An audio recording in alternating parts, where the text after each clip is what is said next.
Father James, welcome back. Good to be here again, John. And this week's topic is a difficult one, drugs. Drugs. That is a very complex question that not a lot of people have answers to. And indeed our political life and environment has tried to do some work in this area. I don't know if they've been terribly successful. My argument would be the Catholic Church needs to get on board and make a contribution in this area as well. We're mainly talking about youth culture. In many ways we are, not exclusively, because I work in chaplaincy, corporate based in the city. What I constantly see is people whose use of drugs and their involvement in drug culture really stops them functioning. Now, we look at the extreme views and we say, well, drugs can lead to homelessness and drugs can lead to marriage breakup and all those things. Yes, they can, but there's a whole level below that where it just stops people from functioning, and it's definitely related to mental health. It's important that an organisation like the Catholic Church does work solidly in this area though, because what happens if we don't is that you get people who are living half lives and debilitated lives and lives that are less than best. And that's not in the interest of the Church that believes that God calls everyone to the fullness of life, to turn around and say, oh, we can't do anything about those people. So we don't have anybody that actually looks at drugs, what it means to be addicted, what it does to your personality, what it does to you as a person as far as your dignity goes, and how we can help. So we're missing a whole range of the practical things as well. So I think the Church, again, being absent in this space is a disadvantage to the Church, because it's not able to say to people, you're more valuable than this. We have a higher view of you, and we have a much more intense purpose and a future that maybe you don't have for yourself. But we should be on about helping people get to those things, those positions, if people want to go there. Mm-hmm. Do you think there's an ice epidemic? It's interesting that the jury's probably, it depends who you talk to. I talk to a lot of people involved with ice.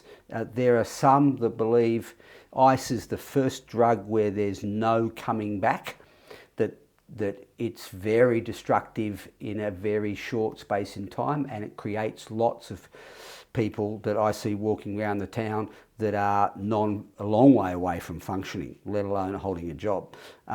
But I don't believe that those things, that you write people off as being hopeless and impossible and not helpable, not fixable.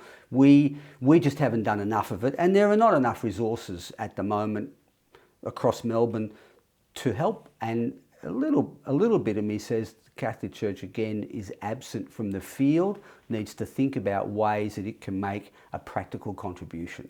And how do you see that playing out?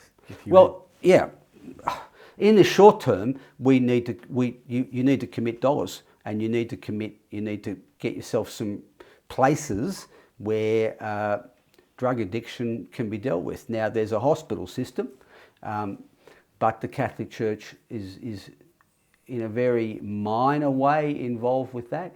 But I think we need separate, actually standalone organisations that are run by the Church that bring that Catholic ethos, Catholic spirituality, Catholic understanding of what a human being is, to those things that give people a chance of reforming their life. At the moment, we have nothing like this. Mm-hmm. Well, but there's things like, gambling addiction, alcohol addiction. Yeah. Are you including these under that, or are you more mainly worried about the violent aspects? No, it's my argument would be whatever stops a person coming to the fullness of who they should be, that's not a great thing. And that's where the church should be found. Now, people will say, well, do we want the Catholic Church here? And do they have any expertise? My argument is they need to get some expertise. They need to come up with some statements about what they're trying to do, because there's a lot to do, and they need to make a small start. It doesn't have to be a major thing, but it has to be a small start where we get a move on and we say, we've bought this centre, we're operating at a principled level to help 20 people. Now, 20 people is plenty. Get going and do something practical. I'm a bit surprised by what you see as the lack of action, because traditionally you've got places like AA that have got a spiritual element to it. You've got St Vincent de Paul who are always out there. We know the Salvation Army take practical measures. Yeah, they're practical level measures. My argument is that there's a gap. What happens to a lot of the things that those organisations you met is they're getting people at the bottom. You're getting people at the end of a journey. And so it's very difficult to transform a person's life if I've been drinking for 20 years and I didn't have a whole lot of opportunities to stop after 3 or 5 or 7 or 10. And so by the time I get to 20, and yes, there's a lot of organisations that are trying to help people that are 20 and beyond, but the comeback from that is really difficult. And my argument is we need to do more in those early years where there isn't enough challenging of people to say, there's an issue here, here's a place you can go to get help. And here's if you wish to, no one can be forced, but to move forward so we don't get to the end scale of things, which is homelessness and a destroyed personality in such a way as it's very difficult to come back. Not impossible, but it's difficult. What would you like to see as the first step by the church?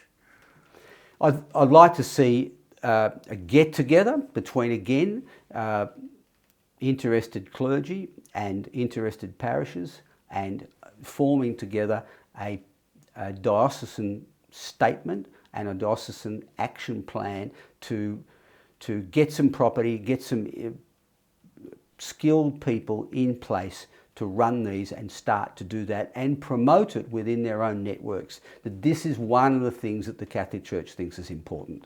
That because, again, my argument is if we don't think it's important, we are abandoning people to a life that's less than best. Now that happens all the time.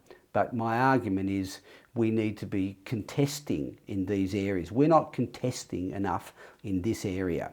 It's a key area for Catholicism because it's a key area where the Church should have something to say and does have something to say. We've just stopped saying it. Father James, thanks very much. Thank you, John.